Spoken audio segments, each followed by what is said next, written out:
My name is Paul Wolliver. I'm the owner of Pinellas Power Products. This is my latest offering for the Honda EU2000i generator.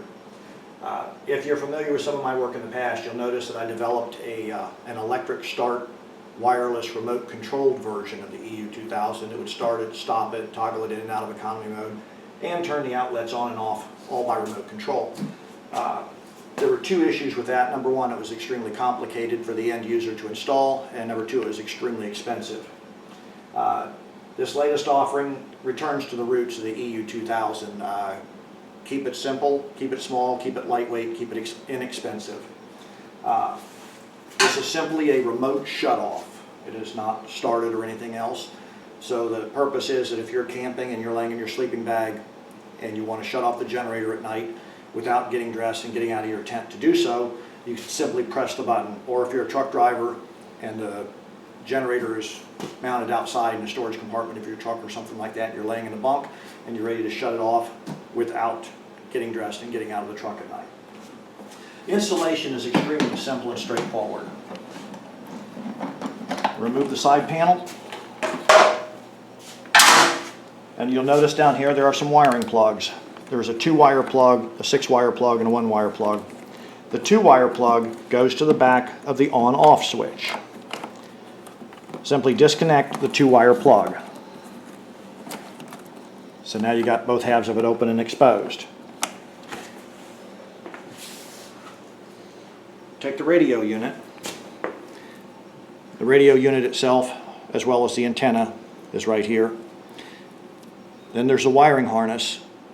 And the wiring harness is impossible to get wrong. It uses the stock Honda wire plugs. You plug one end in to one side of the original harness, plug the other end in to the other side of the original harness. Then you can take the wires and tuck them down here out of the way. Then you take the battery pack. I'd like to take a moment to discuss this. At any rate, you'll take the battery pack and you'll see that there's a USB plug that plugs into the battery pack. Now the unit it's installed. It's that simple. I'd like to take a couple of minutes to discuss the battery packs. You can just tuck it down in the bottom. There's plenty of room in the bottom of this generator. Or use the Velcro included in the kit and mount the Velcro to the back of the switch panel area. There's a large area right here.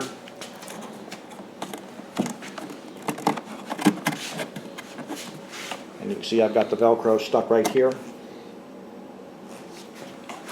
Then I've got another piece of Velcro mounted to the battery pack. Simply stick the two together and tuck the wiring out of the way. I'd like to take a couple of moments to discuss the complementary battery pack that's included in the kits. The battery pack is simply a portable cell phone charger. I supply one with each of the kits. You can get replacement ones at your local Walmart store or local electronic store or whatever. Be particularly careful when purchasing replacement units. I read on the internet that some are prone to explosion. I don't know. I see that some of them smoke, some of them work better than others, and so forth. I don't know which one is the best. However, make sure when you're purchasing one, do not get one that has an auto standby mode or power saver mode. You notice this one simply has a charge port, a power port, and an LED light that changes colors when it's plugged in to charge.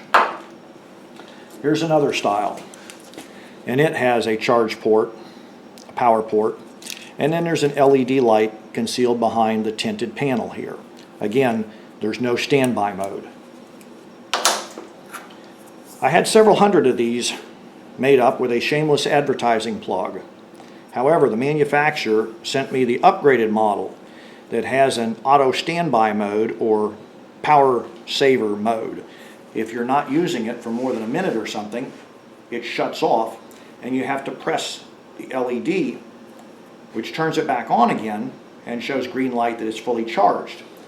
But we'll say that this is mounted in your generator for a while. It goes into standby mode, and now your remote control doesn't work.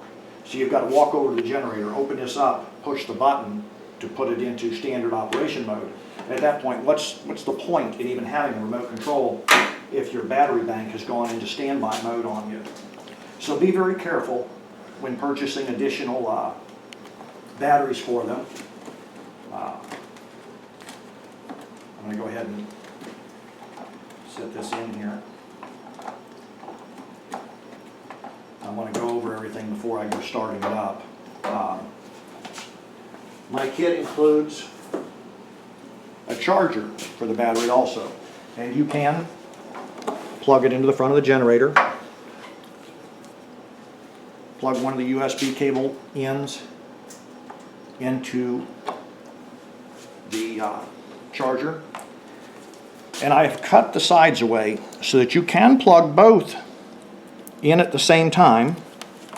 And then whenever you put your battery in here, if you were to cut a notch in the housing of the generator, you could leave this plugged in. Of course, you'd want to route the wiring to where it was more aesthetically pleasing.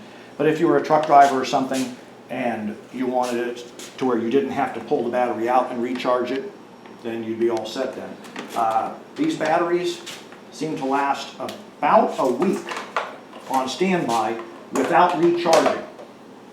So if you're camping, you'd pull it out, put it on charge at your house or whatever, or go ahead and use the charger plugged into the front of the generator. So I'll go ahead and demonstrate this. In fact, I'll do it with the cover off. Let me open the door so we don't die of exhaust fumes.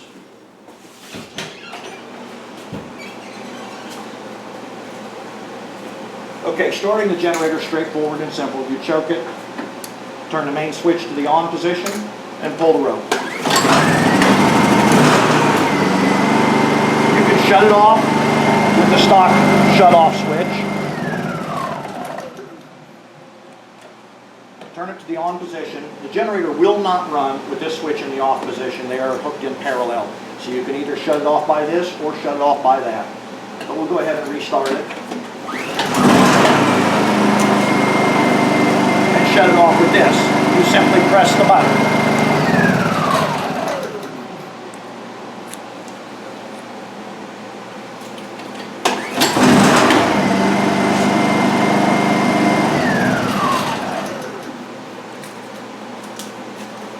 The installation is just that simple. I do caution you when purchasing additional batteries, just make sure that your battery does not have an auto power saver mode. Each of the kits will come with one transmitter. I'll have additional transmitters available on my website. If you order it along with, if you order an additional transmitter along with the kit, I'll pre-program it so that it matches. If you order an additional transmitter later on, give me the 8-digit number off the back of the original transmitter, and that way I'll set it up so that your additional transmitter comes pre-programmed and ready to work with the unit. And that should just about do it.